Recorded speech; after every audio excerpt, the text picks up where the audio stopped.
In a world of chaos and uncertainty, Stoicism has emerged as a sanctuary for modern seekers of control, purpose, and emotional mastery. But many people take this too far when they enter into the world of Stoicism. They're guided by titans like Marcus Aurelius, Seneca, Epictetus, and so on. But Stoicism is not perfect philosophy. Stoicism offers a philosophy of clarity. Focus on what you can control, let go of what you cannot, and embrace reason over emotion. On the surface, it's a compelling path to inner peace. But what happens when this pursuit of control becomes an obsession? When the discipline of Stoicism blinds us to its pitfalls? As we delve deeper today, the cracks in this venerable philosophy will begin to show. At its core, Stoicism teaches that emotions, anger, fear, and even joy, are irrational forces to be subdued. This Stoic stance on emotional detachment has its appeal, and I understand why the Stoics have taken it. I myself try to master my emotions at all times, every day. But can we truly live as islands of reason, cut off from the tides of our emotions? By suppressing what makes us human, we risk losing the richness of life itself. And emotions do have their place in our world. Emotions must be strictly regulated, strictly controlled at all times by us. But denying these emotions doesn't make us stronger, it makes us numb in some situations. There are some people that are concerned about emotional repression leading to mental health erosion, anxiety, depression, isolation, relationship failure. I don't agree with these. I believe that Stoicism can in fact enhance some relationships. But I've also seen how people have been stoic at the wrong times with the wrong people who needed their support the most, and those relationships have been hurt, and those people who they needed to support have been hurt as well.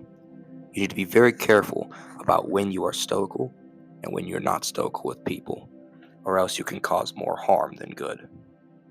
Now, some people hold up the Stoics as the paragon of righteousness. Apparently, they've never read the Bible. Apparently, they never looked into history. Let's turn a spotlight on the Stoics themselves then. Were they truly the paragons of virtue they proclaimed to be? Or were they flawed mortals hiding behind the veil of philosophy, as many do today? For instance, take Seneca, the moralist who extolled simplicity and detachment from wealth, yet lived a life of opulence funded by dubious means. Wealth is not an evil. How you attain your wealth and what you do with your wealth is what makes someone evil or not. I'm not saying that Seneca was evil. However, if he was a hypocrite of that sort, doesn't that seem like a problem to you? The Stoics believe in honesty, truth, and virtue. How then can they be hypocrites? Or Marcus Aurelius, the philosopher king who penned meditations on justice, but failed to halt the persecution of Christians during his reign, allowing a good, godly people to fall into pain and suffering under his rule. Does that sound like justice to you? It doesn't to me. These contradictions, while we can't say they're the norm, we also cannot say they're the exception. The Stoics are human beings at the end of the day, and you can't get around that fact. All but one human have been flawed in the entire history of time, and that one human was a very special exception, being the Lord Jesus. If you take all the other humans, from Seneca to Aurelius to the modern day, all of them have their flaws. All of them have their character issues. All of them have problems that they deal with. However, they put on a bold face through their writings and their works, and that's what leads to misconceptions of sorts. But they do beg the question, were the Stoics practicing what they preached, or were they teaching a tool to justify their power and privilege? Beyond their noble words lies a stark reminder: no philosophy is immune to the flaws of its proponents. We can also take a look and see whether or not the Stoics were elitists. The Stoics' principles, as noble as they seem, do carry an undeniable air of elitism. According to the traditional Stoic beliefs, the Stoics believe that only a select few, those capable of achieving true wisdom and self control, can embody their ideals. This sense of superiority fostered a disdain for the masses deemed too irrational, too uncontrolled. However, this is again a wrong mindset to hold. Many of the people who hold Stoicism today come from the masses. They come from those deemed too irrational and uncontrolled to handle Stoic principles. But Stoic principles don't depend on your class, they don't depend on your place in society. They depend on you and how you handle yourself and what you do with your emotions. Stoicism, at the end of the day, is just mastery over one's emotions. However, the Stoic principles of the ancient times have taken this too far and often lead to problems, as we can see today. And there are people in the modern day who claim to be stoical, but they do so out of arrogance and pride, as if that somehow makes them more special. It doesn't. It just elevates their ego and it drives other people away from them, harming relationships, limiting their influence, and eventually leading to their downfall. We've seen it before, and we'll see it again.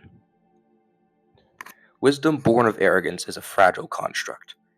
By focusing solely on individual virtue, Stoicism often neglects the collective struggles of humanity, the systemic injustices, the shared burdens, and the everyday needs of the common folk. Is it truly virtuous to stand detached while others suffer? Or does this detachment merely mask indifference? The Stoic emphasis on self reliance risks isolating us if done improperly, not only from other struggles, but from our shared humanity. And yet, I will admit, it may seem like I've been railing on Stoicism, but Stoicism is not without its merits. As I myself have admitted, I try to be as stoical with my emotions as I can on a daily basis. However, Stoicism is not a 100% be all end all solution to your problems. Emotions come in handy more often than you may believe, and they can help you more than hurt you if you use them correctly. Stoicism calls for reliance, self reflection, and an acceptance that holds timeless wisdom. The challenge lies in striking that balance, a middle path that shows honor both to reason and to emotion, the individual and the community. The means between the extremes is the path you want to follow.